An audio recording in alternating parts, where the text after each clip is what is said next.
प्रेम पत्र राधा स्वामी भाग तीसरा, सिलसिला वचन नंबर 5। राधा स्वामी मत्स्य उपदेश भाग 9। हिदायत उपदेशियों को। किस्म पहली, साधु और सत्संगियों के उपदेशियों को। जिस किसी के मन में सच्चे मालिक के मिलने और अपने पूरे उद्धार कराने की चाह है, उसको चाहिए कि जहाँ तक मुमकिन होवे संत सद्गुरु या सद्गुरु से उपदेश लेवे, और जो वे न मिलें तो उनके सच्चे प्रेमी सत्संगी से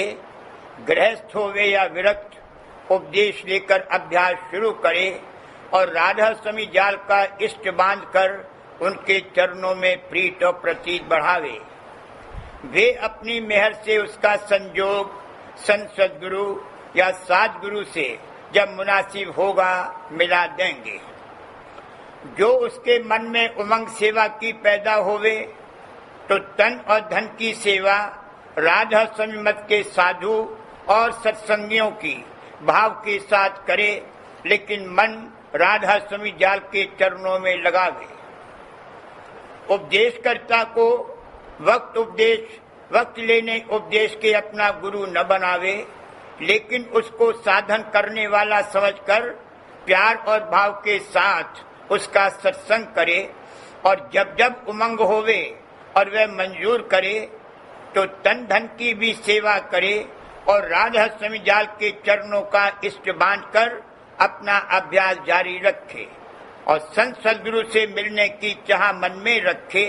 और जब मौज से वे मिल जावें तब उनसे गहरी प्रीत करे। जब संत सद्गुरु से मेला होगा तब इसको घट में पर्चे मिलेंगे और बाहर से भी सत्संग में इसको रस विशेष आवेगा और संशय भ्रम सहज में दूर होते जावेंगे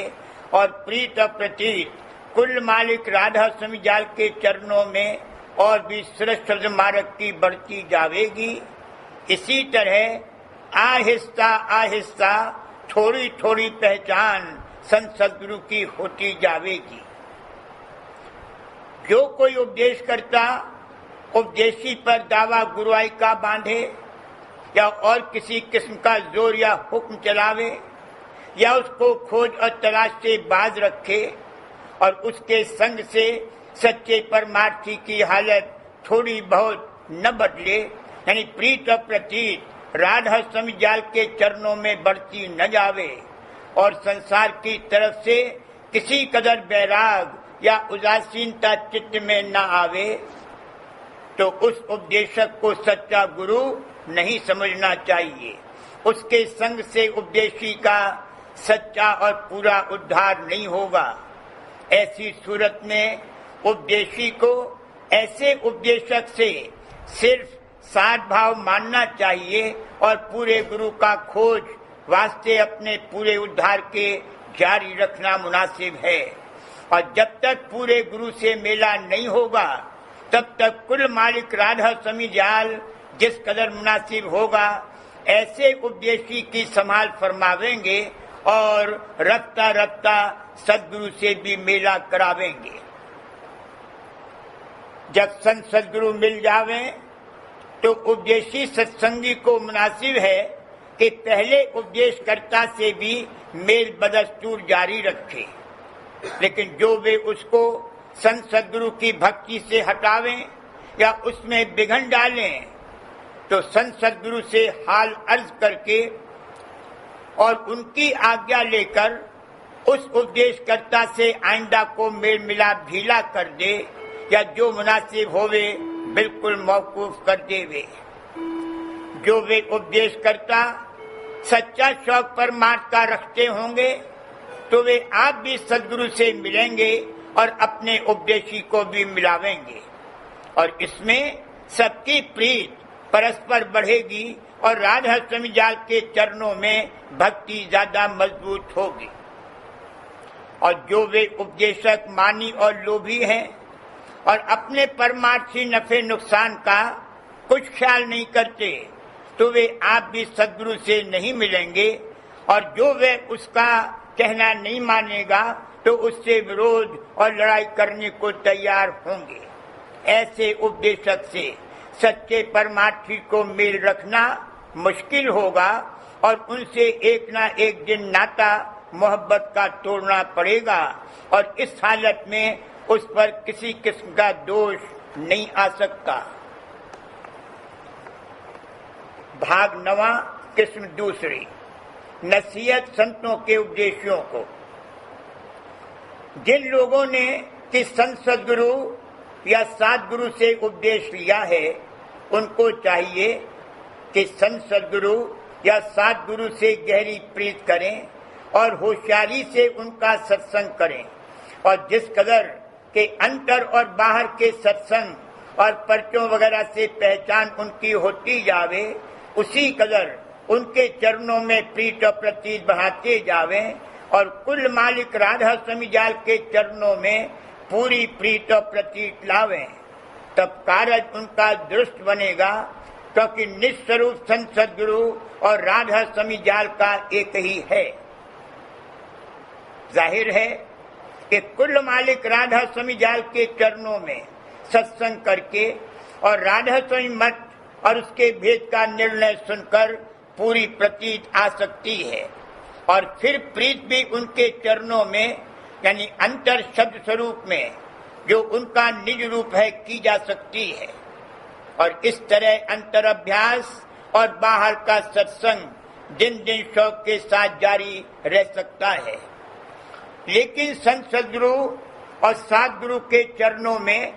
एकाएक ऐसी प्रीत और प्रतीत जब तक कि थोड़ी बहुत उनकी पहचान ना आवे नहीं हो सकती और ये पहचान उनकी दया पर मौकूफ है। चाहे वे अंतर और बाहर पर्चे देकर जल्द उपदेशी की हालत को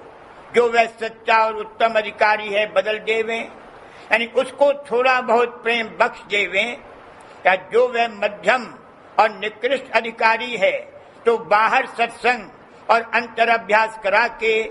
आहिस्ता आहिस्ता उसकी हालत बदल गई।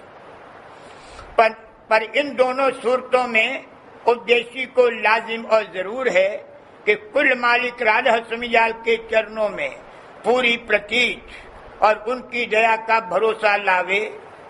तो उसको हर हालत में अंतर और बाहर सहारा मिलता रहेगा और जब जब संत सद्गुरु या सद्गुरु की तरफ से उसका मन रूखा और फीका हो जाएगा, उस वक्त राधा स्वामी जाल उसकी मदद फरमावेंगे, जो वह उनकी बानी का पाठ और अंतर अभ्यास यानी ध्यान और भजन करता रहेगा। सद्गुरु स्वरूप में पूरा पूरा भाव और पूरी प्रतीत एक बार की आनी मुश्किल है और फिर उसका बराबर एक रस कायम रहना निहायत कठिन है। इस वास्ते जो कोई दानाई के साथ चाल चलेगा, यानी कुल मालिक राधा स्वामी जाल के चरणों में पूरी प्रीत और प्रतीत करेगा, तो वह किसी वक्त सद्गुरु से कतई बेमुख नहीं होगा, क्योंकि देह रूप से सद्गुरु और राधा स्वामी जाल जुदा मालूम होते हैं, लेकिन निज रूप यानी शब्द स्वरूप उनका एक ही है। तो जब कोई सद्गुरु से रूखा फीका हो गया और राधा स्वामी जाल के चरणों में उसका भाव बदस्तूर रहा, तो वो असल में सद्गुरु से भी बेमुख नहीं हुआ, सिर्फ उनके देह स्वरूप की तरफ उसका भाव घट गया और जाहिरी बर्ताव में रूखा फीका हो गया, पर उनके शब्द स्वरूप को जो राधा स्वामी जाल के चरणों में प्रीत और प्रतीत रही आई बदस्तूर पकड़े रहा और उससे बेमुखता नहीं हुई। इस सूरत में अंतर अभ्यास और वाणी का पाठ करने से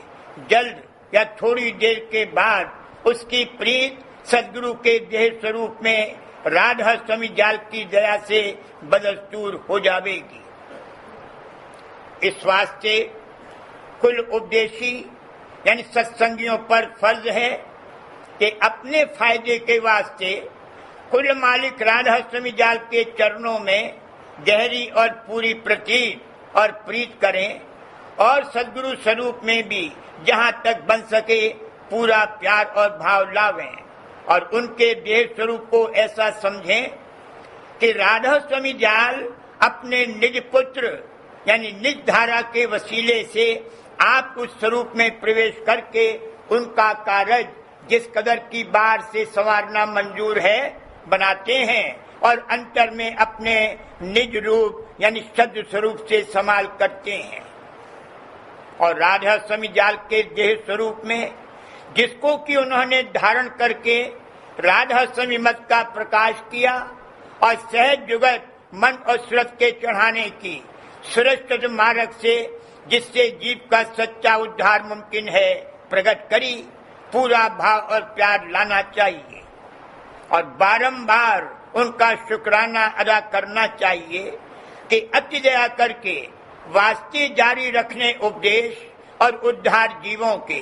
संत सद्गुरु और सद्गुरु और प्रेमी सत्संगी बनाते और पैदा करते जाते हैं। अगर संत सद्गुरु के स्वरूप को पिता माना जावे तो राधा स्वामी जाल के स्वरूप को महापिता मानना चाहिए क्योंकि वे संत सद्गुरु और सद्गुरु के बनाने वाले और पैदा करने वाले हैं और उन्हीं की मौज और दया की ताकत से ये दोनों अपनी कार्रवाई जारी करते हैं और उन्हीं का भरोसा रखकर जीवों को उपदेश निज धाम में पहुंचने का करते हैं और आप भी उसी धाम के वासी हैं। संत सद्गुरु को कुल मालिक राधा स्वामी जाल का पुत्र मानना चाहिए। तो जब किसी को उनकी थोड़ी बहुत पहचान आवे तो उसको मुनासिब है कि संत सद्गुरु के चरणों में पिता का भाव लावे और कुल मालिक राधा स्वामी जाल के चरणों में जो संत सद्गुरु के पिता हैं परम पिता या महापिता का भाव लावे। इस तरह उसकी प्रीत दोनों स्वरूपों में यानी देह स्वरूप और शब्द स्वरूप में दृष्टि के साथ कायम रहेगी और बढ़ती जावेगी। इस कदर भेद जो ऊपर किया गया उस हालत में मानना होगा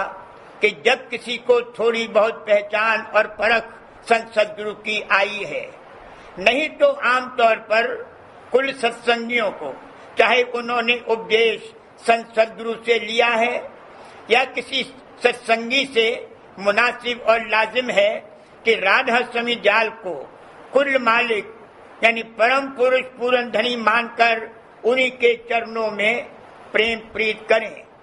और उनके शब्द स्वरूप में भाव और प्यार लाकर उमंग के साथ अंतर अभ्यास में लगें। तब आहिस्ता आहिस्ता उनकी दया की परख आती जावेगी और फिर जो उपदेशक संत सद्गुरु हैं तो उनकी गति और महिमा की भी खबर पड़ती जावेगी और उनमें भी भाव और प्यार उस दर्जे का जो कि कुल मालिक राधा स्वामी जाल के निज और प्यारे पुत्र में लाना चाहिए आता जावेगा।